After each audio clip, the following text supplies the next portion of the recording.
Okay, tool junkies, I'm going to put the bearings back in. This goes in the bottom of the steering wheel, and it's where the rubber coupling goes on. That a lot of time goes bad, but we'll get to that here in a little bit later. But these bearings will go back in here, and for all you tool junkies, this actually, I have a smaller set of bushing drivers or snap-on tools, and I've got a larger set, and it takes two different sizes. I've got this set up for the smaller size, and I think I'll do the bigger size since it is, if you look at that, it is just slightly smaller than the bearing itself because you're going to be driving it from the small side, so you don't want it inside the circumference of the bearing or it will ruin it. And that would be a horrible thing. These are specialty bearings, and they are quite costly. I think they run $285 roughly a piece. They are available, so if you are down to this point, you probably want to go ahead and get them. So anyway, here we go. All right, I'm going to make sure that that gets started in there real straight. And I'm just going to tap it on the high side there. See if I can get it started. Trying to work it down slow.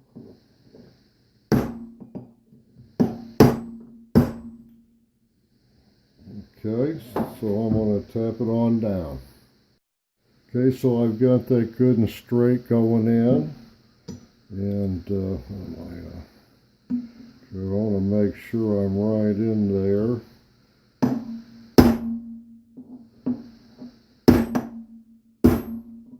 And you drive it till you feel it come home.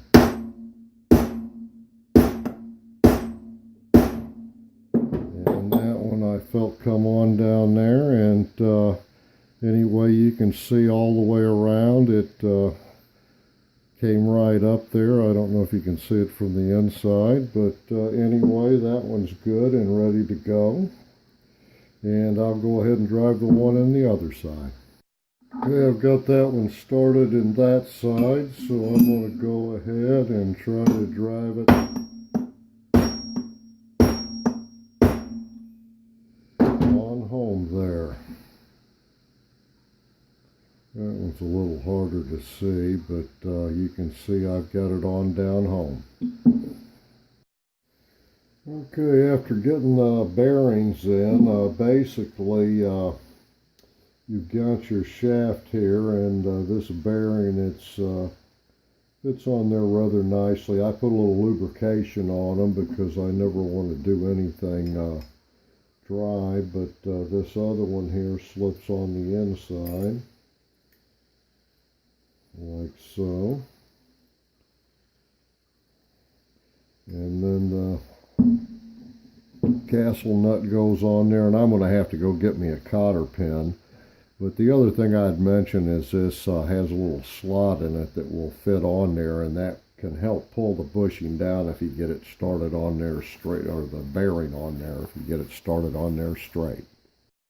Okay, I went ahead and put that specialty washer on there. I put the nut on there. Now I've got it so it's just a nice, there's not a lot of slop in it, and it's a good roll on the bearings. And I did not trip that cotter pin off, but it is a bitch getting that cotter pin in there, and I didn't figure I'd get myself hung on that, so I'm going to just leave it like that. Okay, the bottom of the steering wheel has this gear on it, and there's a couple of great articles in Post 55. This particular one here is really a good article, loose steering in a Cloud S series car. But anyway, you got to put these spacers on here, and mine has two. So they come in different thicknesses. I've got one thicker one and one thin one. And they're kind of keyed. They all like to go on one way.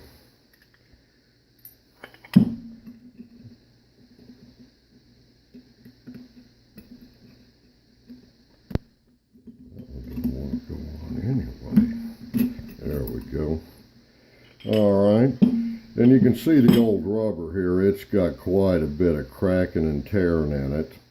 The new one here, it is keyed. You're flat on this side, and then you got the indents here that'll fit in there, so you want to make sure you get it in the right direction, but it's going to go in like this. I'm going to spray it with a little bit of this soap I mixed up, and it's more soap than it is liquid, but then I'll get that started on there. Okay, I got that started on there and pushed it on down. You can see the spacers in there. Now that will go inside this. You'll see the place for the blades there.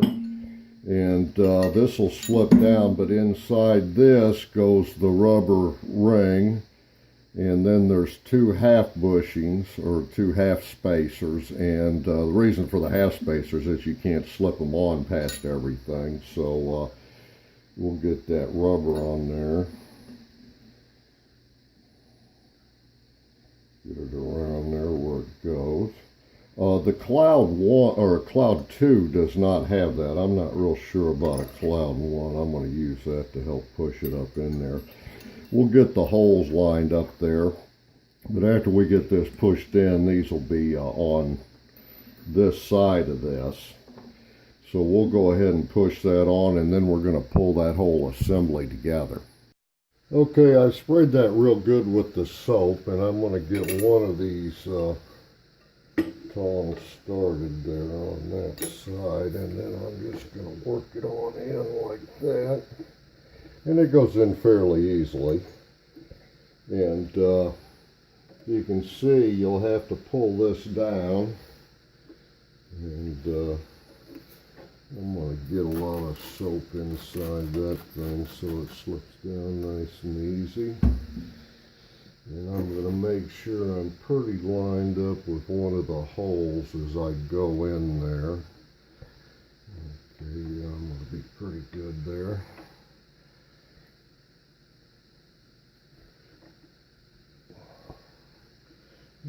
Okay, now you can see that's going to be good and tight going down. And we'll get something and we'll pull that down, but I have to put my half spacers in there, but that's going to work on there nicely, get that all in. So I'm going to go back over to the bench. Okay, I shoved that all together, and you can see there that I pulled that down, and I actually used a clamp, and I put it on there to the point I could pull that on down into there. Now I'll have to press on it a little bit more to get the clip on, but unfortunately my clip tool is at the office, so that's going to have to be done another day. Okay, back to the steering wheel. Anyway, these little rubber grommets here go in these big holes down here at the bottom. And then these press in the middle here, these little spacers, like so, and like so. And then this will get inserted on the shaft here. And I've went ahead on these edges here. You can see I put grease on the bearing surface. And I'm going to feed that on in there.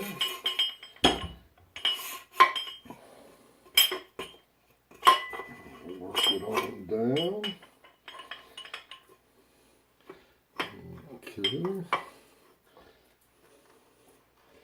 And I need to get on this end and work it a little bit.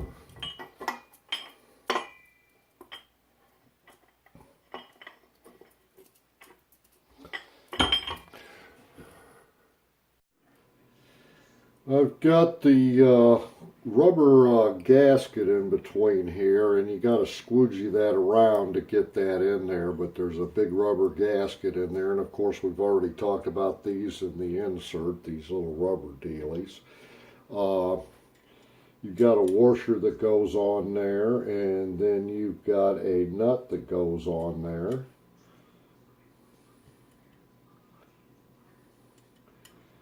like that, and there's two of them there, one on each side. I think you can see that. And then I'm going to move on down and we'll talk about some of the bushings and contacts that go on it. I'll get the one on the other side and get it tightened up. Okay, I flipped it around here so that you can see. I've got a contact here which I got from Tony at Hypman's Repair up in Canada. He's really good for a lot of parts. Anyway, you can see the part number there. I also got a contact from him, which is the grounding contact. It goes right in there, and I've got the washer and the screw on there. Get that started in the hole, and we'll screw it on down. There's actually a ground wire that goes under that, so I'll probably leave that a little loose. And then this holds the contact we talked about there a minute ago. But it's got a screw-on cap that actually is connected onto the harness, so I'm going to wait to put that on, the contact in there, or it'll just fall out. But got those started, and I'll go ahead and screw them on down.